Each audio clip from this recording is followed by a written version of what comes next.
창세기 12장 2절 내가 너로 큰 민족을 이루고 내게 복을 주어 내 이름을 창대하게 하리니 너는 복이 될지라.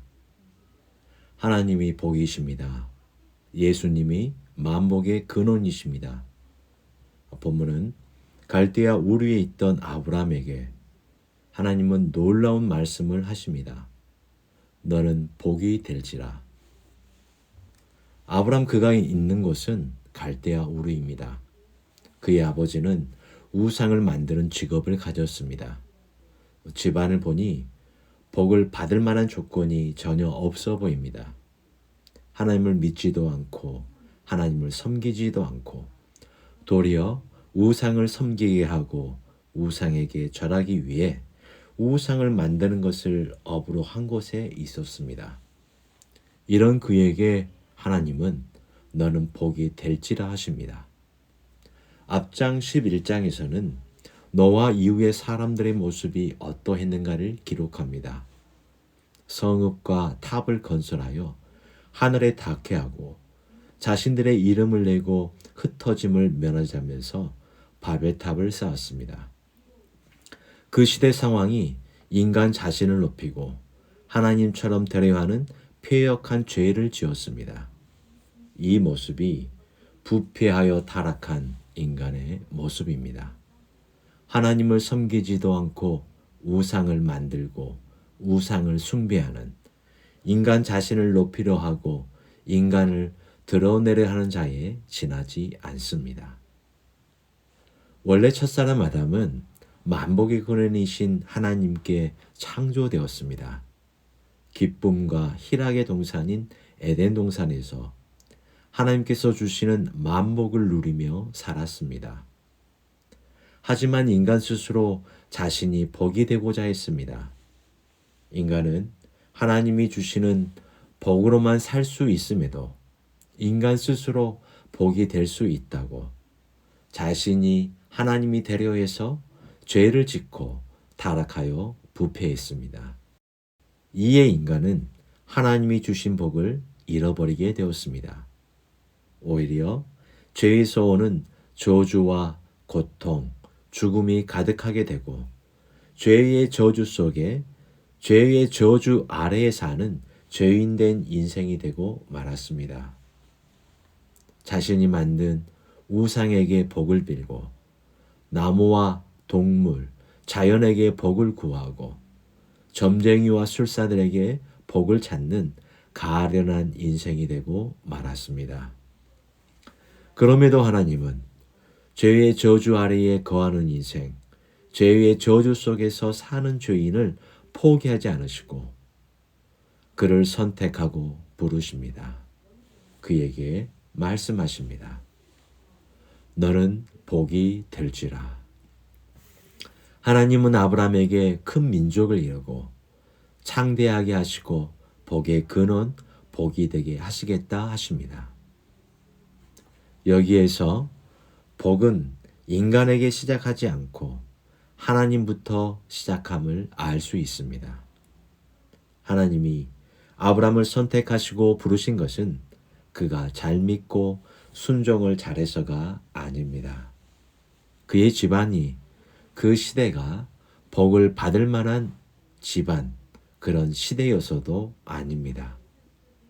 그는 비록 우상을 숭배하는 곳에 있었지만 우상을 섬기고 우상을 경배하기 위해 우상을 만드는 곳에 있었음에도 불구하고 그를 선택하여 부르시고 말씀하십니다.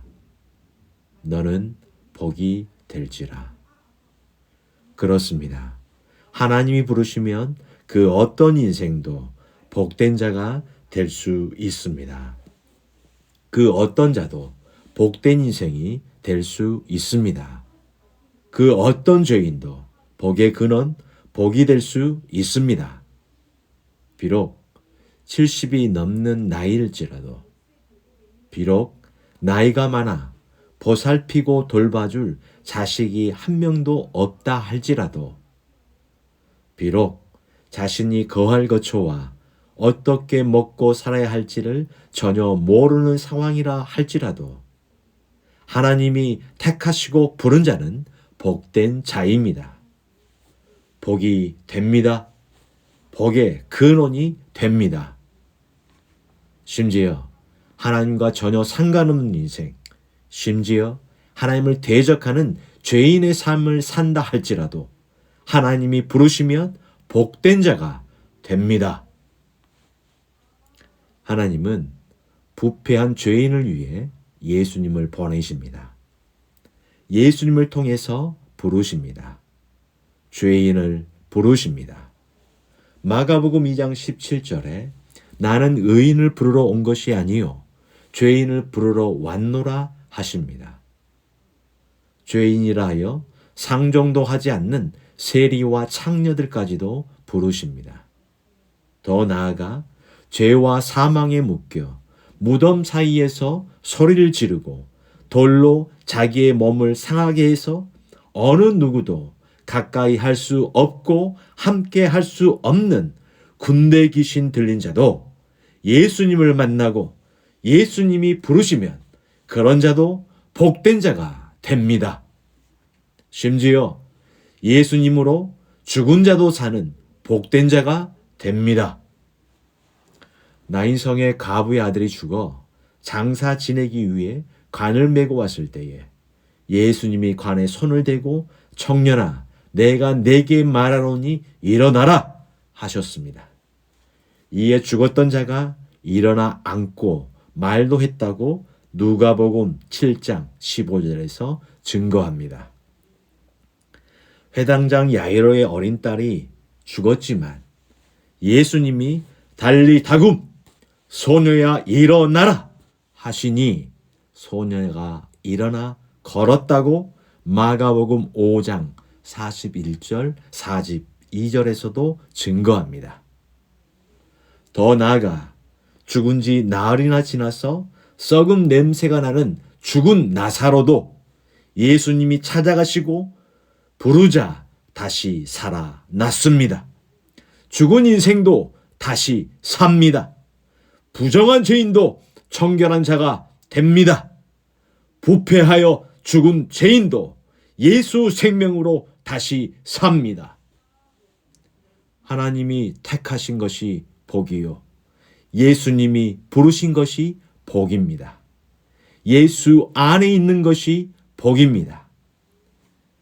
이 복에 대해 에베소서 1장 3절에 찬송하리로다 하나님 곧 우리 주 예수 그리스도의 아버지께서 그리스도 안에서 하늘에 속한 모든 신령한 복을 우리에게 주시되 그리스도 곧 예수님 안에서 하늘에 속한 모든 신령한 복을 주셨다라고 말씀하십니다. 이 후의 말씀에서 이 복은 창세전에 아들로 예정하신 복이고 예수의 피로 속량 곧 제사함을 받는 복입니다. 예수님으로 기업을 얻는 복입니다. 그렇습니다. 예수님이 복입니다. 예수님이 복의 근원입니다. 그 어떤 인생도 예수님으로 복된 자가 됩니다. 그 어떤 죄인도 예수님으로 복된 성도가 됩니다. 그러므로 성도는 복 안에 사는 자입니다. 더 이상 율법의 저주 아래에 거하는 자들이 아닙니다.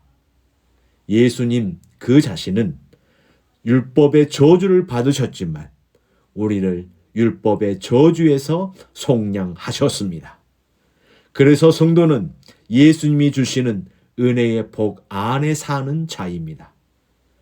이 세상에서 비록 나이가 많아 소망이 없다 할지라도 자신의 혈육이 비록 없어 대가 끊어져 보양받을 수 없다 할지라도 현실의 삶이 비록 거할 곳과 살아야 할 거처가 없다 할지라도 심지어 여전히 비록 우상이 가득한 죄의 처소에 있다 할지라도 주님이 택하시고 주님이 부르는 자는 복된 자, 복된 성도입니다. 예수님의 부르심을 받는 자는 복된 자입니다. 예수가 복입니다. 예수님 안에서 복이 있습니다. 오늘 하루 나를 택하시고 부르시는 주님의 음성을 듣게 하옵소서. 여전히 죄의 본성과 죄의 영향 아래에 살아가더라도 이러한 죄인일지라도 선택하시고 부르시고 찾아오시는 주님을 바라보게 하옵소서. 이 주님만을 사랑하게 하옵소서. 예수님이 주시는 하늘의 신령한 모든 복을 누리며 감사하는 새날 되게 하옵소서. 이 모든 말씀을 복 자체이시고 만복의 근원이신 예수님의 이름으로 기도하옵나이다. 아멘.